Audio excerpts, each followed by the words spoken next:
Kembali ketemu lagi dengan channel saya, Anjar Subagio, Kisah Rakyat. Kali ini, saya akan menceritakan tentang kisah yang sangat menarik dengan judul Viral. Pohon beringin keramat Solo tiba-tiba berdarah setiap malam Jumat Kliwon. Marilah kita lanjutkan cerita selengkapnya. 1. Pendahuluan. Eksposisi. Purnomo, seorang pemuda berusia 20 tahun dengan postur tegap setinggi 170 cm, selalu menjadi sosok yang menarik perhatian di desa Sidorejo, pinggiran kota Solo. Rambut lurus hitamnya yang selalu tertata rapi, kontras dengan kemeja putih lengan panjang yang sering ia kenakan, dipadu celana kain hitam yang membuatnya tampak sederhana namun berwibawa. Ia dikenal sebagai pemuda cerdas yang peduli pada tradisi, namun juga memiliki pikiran terbuka terhadap hal-hal baru. Sejak kecil, Purnomo sering mendengar kisah-kisah mistis dari kakeknya, terutama tentang pohon beringin tua yang tumbuh menjulang di tengah-tengah alun-alun Kidul Solo, sebuah situs yang dipercaya keramat oleh banyak warga. Pohon beringin itu, dengan akar-akar menggantung yang menyerupai tirai raksasa dan kanopi daunnya yang rimbun dan luas, telah menjadi ikon kota Solo selama berabad-abad. Masyarakat setempat percaya bahwa pohon tersebut adalah penjaga spiritual kota, tempat bersemayamnya arwah leluhur dan makhluk tak kasat mata yang menjaga keseimbangan alam. Setiap hari, terutama sore hari, banyak warga berkumpul di bawah rindangnya, mencari ketenangan atau sekadar bercengkrama. Aroma dupa dan bunga melati sering tercium di sekitarnya, menandakan adanya ritual atau persembahan yang dilakukan oleh mereka yang mencari berkah atau menyampaikan permohonan. Keberadaan pohon itu tak hanya sekadar tumbuhan, melainkan sebuah jembatan antara dunia nyata dan dunia gaib. Purnomo sendiri sering menghabiskan waktu luangnya di sekitar pohon beringin itu, bukan untuk mencari pesugihan atau semacamnya, melainkan untuk mengamati interaksi masyarakat dengan kepercayaan mereka. Baginya, pohon itu adalah cerminan dari akar budaya Jawa yang begitu dalam. Ia sering mencatat cerita-cerita yang didengarnya, membandingkannya dengan fakta sejarah yang ia pelajari di bangku sekolah, dan mencoba mencari benang merah di antara keduanya. Meskipun ia menghormati kepercayaan warga, Purnomo selalu menyimpan rasa penasaran ilmiah dalam dirinya, mencoba memahami fenomena di balik cerita-cerita mistis yang berkembang di masyarakat, termasuk kisah-kisah tentang penampakan atau kejadian aneh di sekitar beringin tersebut yang sering dibumbui oleh mitos turun-temurun dari para sesepuh desa. Kehidupan Purnomo di Sidorejo relatif tenang, disibukkan dengan kuliahnya di salah satu universitas di Solo dan sesekali membantu usaha batik milik keluarganya. Ia memiliki beberapa teman dekat yang sering berbagi pandangan dengannya, termasuk Risa, seorang mahasiswi jurnalisme yang sangat tertarik pada isu-isu sosial dan budaya. Risa sering mengajak Purnomo berdiskusi tentang mitos dan legenda yang hidup di masyarakat, melihatnya sebagai potensi berita atau bahan penelitian. Pertemanan mereka yang erat didasari oleh rasa ingin tahu yang besar terhadap fenomena di sekitar mereka, terutama yang berbau klinik atau tradisi yang belum terungkap kebenarannya. Mereka berdua sering menjelajahi berbagai tempat angker di Solo. Namun, ketenangan Solo, khususnya alun-alun Kidul, akan segera terusik oleh sebuah fenomena aneh yang belum pernah terjadi sebelumnya. Kabar angin mulai berembus. Awalnya hanya berupa bisikan dari mulut ke mulut, kemudian menyebar cepat bagai api. Konon, ada yang melihat keanehan pada pohon beringin tua tersebut. Sebuah kejadian misterius yang akan mengubah pandangan banyak orang tentang pohon keramat itu, bahkan memicu kegemparan di seluruh penjuru kota, bahkan hingga ke tingkat nasional. Kejadian ini kelak akan menempatkan Purnomo dan Risa di tengah pusaran peristiwa yang tak terduga. 2. Titik pemicu. Konflik awal. Kabar itu akhirnya sampai juga ke telinga Purnomo dan Risa pada suatu sore yang mendung. Seorang teman mereka, yang kebetulan seorang fotografer lepas, tergopoh-gopoh datang ke kafe tempat mereka biasa berkumpul. Wajahnya pucat pasi, matanya membelalak, seolah baru saja menyaksikan sesuatu yang mengerikan. "Kalian harus lihat ini," serunya. meletakkan kameranya dengan kasar di atas meja, kemudian memutar rekaman video singkat. Di layar kecil kamera itu, terlihatlah pemandangan yang membuat Purnomo dan Risa terdiam seribu bahasa. Dari salah satu batang utama pohon beringin tua itu, mengalir cairan merah pekat, perlahan menetes ke tanah, persis seperti darah yang keluar dari luka yang menganga. Video itu diambil pada malam Jumat Kliwon sebelumnya, malam yang dipercaya sakral oleh masyarakat Jawa. Suara si perekam video terdengar gemetar, berulang kali mengucapkan istighfar. Cairan merah itu tampak kontras dengan kegelapan malam dan kulit pohon yang bersisik. Tidak ada bau amis seperti darah, namun warnanya yang merah tua sangat mirip dengan cairan vital tersebut. Sontak, kafe yang tadinya ramai oleh obrolan kini senyap. Semua mata tertuju pada layar kamera, mencoba mencerna apa yang baru saja mereka saksikan. Banyak yang tak percaya, ada pula yang langsung mengaitkannya dengan hal-hal mistis dan tanda-tanda alam yang tidak biasa. Ini tidak mungkin, gumam Purnomo, meraih kamera dan mengamati videonya lebih dekat.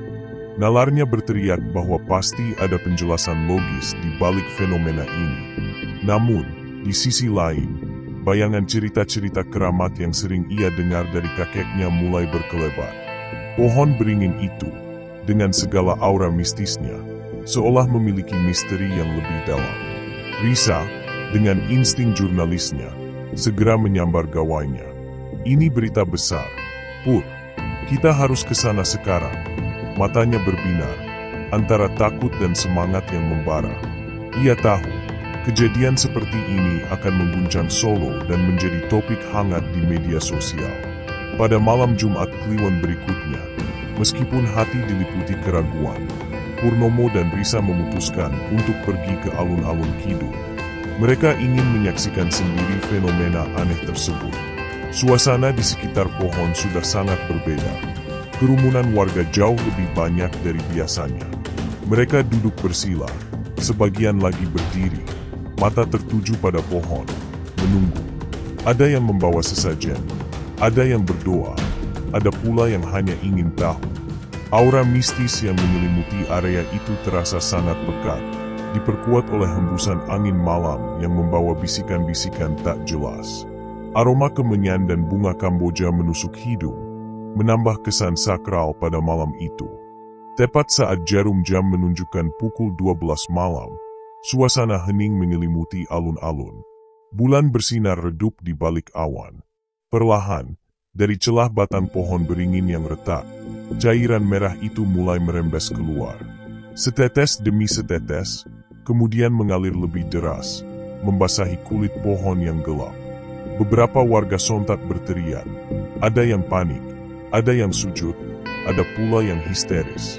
Purnomo dan Risa berdiri terpaku, menyaksikan pemandangan yang sama persis seperti yang ada di video. Darah pohon itu mengalir, seolah-olah pohon raksasa itu sedang menangis atau terluka parah. Inilah titik pemicu. Misteri dimulai, dan Purnomo merasa terpanggil untuk mengungkapnya. 3. Pengembangan konflik. Peristiwa mengalirnya, darah, dari pohon beringin keramat itu menyebar dengan sangat cepat. Tidak hanya di Solo tetapi juga ke seluruh penjuru Jawa. Media massa lokal dan nasional mulai memberitakan fenomena ini, menarik perhatian para ahli botani, spiritualis, hingga peneliti supranatural. Setiap malam Jumat Kliwon berikutnya, alun-alun Kidul dipadati lautan manusia yang penasaran, berharap bisa menyaksikan langsung keanehan tersebut. Purnomo dan Risa, yang kini aktif meliput dan mendokumentasikan setiap kejadian, merasa terjebak dalam pusaran informasi dan spekulasi yang semakin liar. Mereka berusaha keras mencari penjelasan rasional, namun setiap upaya seolah menemui jalan buntu dan tak menemukan jawaban yang memuaskan. Para ahli botani yang didatangkan dari berbagai universitas mencoba mengambil sampel cairan dan kulit pohon. Hasilnya selalu sama, cairan itu bukan darah, melainkan getah pohon yang mengalami oksidasi sehingga warnanya berubah menjadi merah pekat. Namun, penjelasan ilmiah ini justru tidak diterima oleh sebagian besar masyarakat, yang sudah terlanjur percaya bahwa itu adalah darah, keramat. Mereka mengaitkannya dengan kutukan, pertanda buruk, atau bahkan keberadaan makhluk halus yang marah karena terusik. Purnomo merasa frustrasi. Bagaimana mungkin sebuah fakta ilmiah bisa dengan mudah dikalahkan oleh mitos dan kepercayaan yang berkembang tanpa dasar yang kuat? Di sisi lain, para spiritualis dan pemuka adat justru semakin gencar menyebarkan tafsir mistis. Ada yang mengatakan pohon itu menangis karena roh penjaganya merasa terganggu oleh modernisasi. Ada pula yang mengklaim itu adalah tanda bahwa ada harta karun terpendam di bawah pohon yang harus segera ditemukan. Beberapa bahkan mencoba melakukan ritual-ritual aneh di sekitar pohon, berharap bisa berkomunikasi dengan penunggu beringin tersebut. Kerumunan manusia yang semakin membesar setiap Jumat Kliwon membuat alun-alun kidul menjadi ajang pertunjukan spiritual yang membingungkan. Purnomo dan Risa menyaksikan bagaimana kepercayaan bisa mengalahkan nalar. Purnomo dan Risa mulai melakukan investigasi mereka sendiri. Berbekal pengetahuan Purnomo tentang sejarah dan botani, serta insting Risa dalam mencari informasi. Mereka mewawancarai para sesepuh desa, penjaga alun-alun, bahkan pedagang kaki lima yang sudah puluhan tahun berjualan di sana. Mereka mengumpulkan kesaksian, mencari pola, dan mencoba menemukan petunjuk yang mungkin terlewatkan. Mereka bahkan memeriksa laporan-laporan insiden di sekitar alun-alun dalam beberapa bulan terakhir, berharap ada kaitan dengan fenomena ini. Setiap informasi, sekecil apapun, mereka catat dengan teliti. Namun, setiap kali mereka merasa menemukan sebuah petunjuk, selalu ada hambatan. Beberapa warga enggan berbicara, takut dianggap menentang kekuatan gaib. Yang lain justru memberikan informasi yang menyesatkan, penuh dengan bumbu-bumbu mistis yang sulit diverifikasi. Purnomo merasa seperti mencari jarum dalam tumpukan jerami. Ia mulai mempertanyakan apakah fenomena ini memang benar-benar ada penjelasan logisnya, ataukah ia harus menerima kenyataan bahwa ada hal-hal di dunia ini yang berada di luar jangkauan nalar manusia. Risa, meskipun lebih pragmatis, juga merasakan tekanan yang sama. Konflik antara nalar dan keyakinan spiritual semakin memuncak. 4. Klimaks.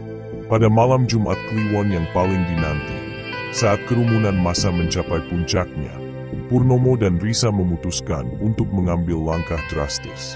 Mereka tidak hanya mengamati dari jauh, melainkan mencoba mendekat sedekat mungkin ke pohon beringin. Risa membawa kamera video terbaiknya, siap merekam setiap detail. Sementara Purnomo membawa peralatan kecil yang ia persiapkan khusus. Sebuah senter ultraviolet dan beberapa wadah sampel steril. Mereka harus melewati barisan spiritualis yang khusyuk berdoa dan para penjaga keamanan yang kewalahan mengatur massa. Purnomo yakin, ada sesuatu yang disembunyikan atau terlewatkan oleh semua orang. Tepat pada tengah malam, ketika getah merah mulai menetes, Purnomo menyalakan senter ultravioletnya. Ia mengarahkannya ke retakan batang pohon dari mana getah itu keluar. Seketika, sesuatu yang aneh terjadi. Di bawah cahaya UV, getah yang tadinya merah pekat itu memancarkan kilauan kebiruan samar, seperti reaksi kimia tertentu. Purnomo memfokuskan senternya pada bagian batang yang retak, dan di sana, ia melihat sesuatu yang sebelumnya luput dari penglihatan. Jejak-jejak goresan kecil yang tampak disengaja, tersamarkan oleh tekstur kulit pohon yang kasar. Goresan itu tidak alami, melainkan seperti bekas pukulan atau tusukan benda tertentu. Risa yang merekam kejadian itu sontak menarik napun kaget. "Pur, apa itu? Kenapa cahayanya beda?" bisiknya, menunjuk ke arah kilauan biru. Purnomo segera mengambil sampel getah yang menetes, memasukkannya ke dalam wadah steril. Ia juga mengamati area sekitar retakan dengan seksama. Di antara kerumunan dan kegelapan, matanya menangkap siluet samar yang bergerak di balik semak-semak dekat pohon. Seseorang tampak tergesa-gesa menjauh, seolah baru saja menyelesaikan tugasnya. Purnomo tahu, ini bukan fenomena alam atau mistis. Ada unsur kesengajaan di baliknya. Sebuah tipuan yang direncanakan dengan sangat matang. Dengan hati berdebar, Purnomo menyadari kebenarannya. Cairan merah itu bukan darah pohon, melainkan getah yang telah dicampur dengan zat kimia tertentu yang bereaksi dengan udara dan memunculkan warna merah pekat, serta sengaja dibuat merembes melalui goresan buatan. Kilauan biru di bawah sinar UV itu adalah jejak zat kimia tersebut. Seseorang telah memanipulasi pohon beringin itu. Pertanyaannya, siapa dan untuk tujuan apa? Purnomo segera berbagi penemuannya dengan Risa. Mereka berdua saling pandang, menyadari bahwa mereka telah menemukan kunci misteri ini, namun juga menyadari bahaya yang mungkin mengintai. Purnomo tidak ingin gegabah. Ia tahu, jika ia langsung mengungkapkan penemuannya di sana, mungkin akan terjadi kekacauan atau bahkan keselamatannya terancam. Ia dan Risa memutuskan untuk segera meninggalkan alun-alun kidul, membawa bukti sampel dan rekaman video mereka. Mereka harus menganalisis sampel itu lebih lanjut di laboratorium dan menyusun bukti yang tak terbantahkan. Adrenalin mengalir deras dalam diri mereka. Ini adalah puncak dari investigasi mereka. Sebuah momen di mana kebenaran terungkap di balik tabir mitos. Namun, perjalanan mereka belum berakhir. Mereka masih harus berhadapan dengan konsekuensi dari penemuan besar ini. 5. Resolusi antiklimaks. Setelah berhasil lolos dari kerumunan di alun-alun kidul, Purnomo dan Risa segera menuju laboratorium kimia salah satu dosen Purnomo di universitas. Mereka menjelaskan seluruh kejadian dan menyerahkan sampel getah yang telah mereka ambil. Dosen tersebut, seorang ahli kimia yang juga tertarik pada fenomena alam, segera melakukan uji coba. Hasilnya tidak mengejutkan bagi Purnomo, namun sangat mengejutkan bagi Risa dan sang dosen. Cairan itu adalah campuran getah pohon dengan zat pewarna sintetis tertentu yang mampu bereaksi dengan oksigen di udara, menghasilkan warna merah pekat yang identik dengan darah. Ditambah lagi, adanya kandungan senyawa kimia yang memancarkan fluoresensi di bawah sinar UV. Penemuan ini menjadi pukulan telak bagi sebagian besar masyarakat yang terlanjur percaya pada mitos.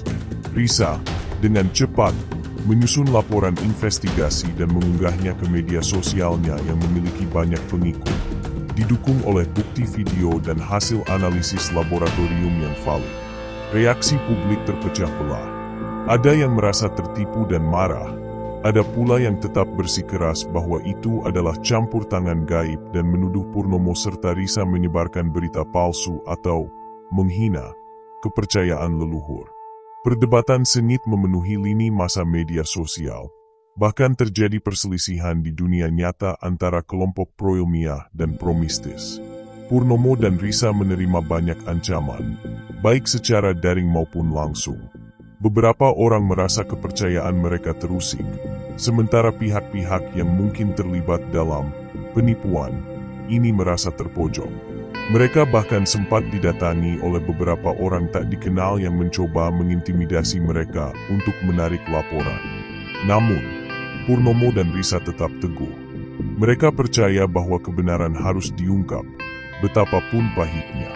Dukungan datang dari pihak kepolisian yang mulai menyelidiki kasus ini sebagai dugaan penipuan publik dan tindakan perusakan properti. Aparat mulai mengumpulkan bukti-bukti tambahan dan mencari pelaku di balik manipulasi pohon beringin ini. Situasi di alun-alun kidul mulai berangsur normal. Kerumunan massa berkurang drastis pada malam Jumat Kliwon berikutnya. Meskipun masih ada beberapa orang yang datang untuk berdoa, euforia mistis yang sebelumnya mencekam telah lenyap. Berita tentang hasil investigasi Purnomo dan Risa menyebar luas, memaksa banyak orang untuk kembali berpikir rasional. Pohon beringin itu, meskipun masih dianggap keramat, tidak lagi menjadi sumber ketakutan atau spekulasi yang tidak masuk akal. Efek dari klimaks telah mereda, dan kota Solo perlahan kembali ke keadaan semula, meskipun dengan sedikit gejolak yang ditinggalkan oleh peristiwa tersebut. Pada akhirnya, beberapa minggu kemudian, polisi berhasil menangkap beberapa individu yang terlibat dalam manipulasi pohon beringin.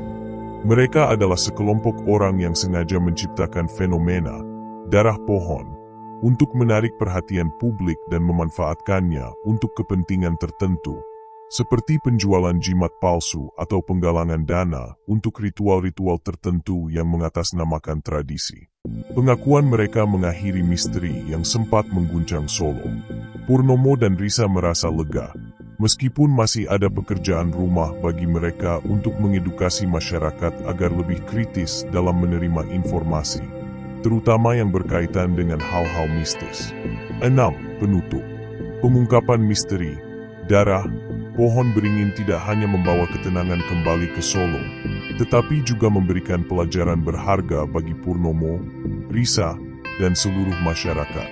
Purnomo semakin yakin bahwa setiap fenomena, seaneh apapun itu, selalu memiliki penjelasan logis jika kita mau mencari dan menganalisisnya dengan cermat. Ia belajar bahwa kepercayaan dan tradisi memang penting, namun tidak boleh menjadi buta terhadap akal sehat dan bukti-bukti ilmiah.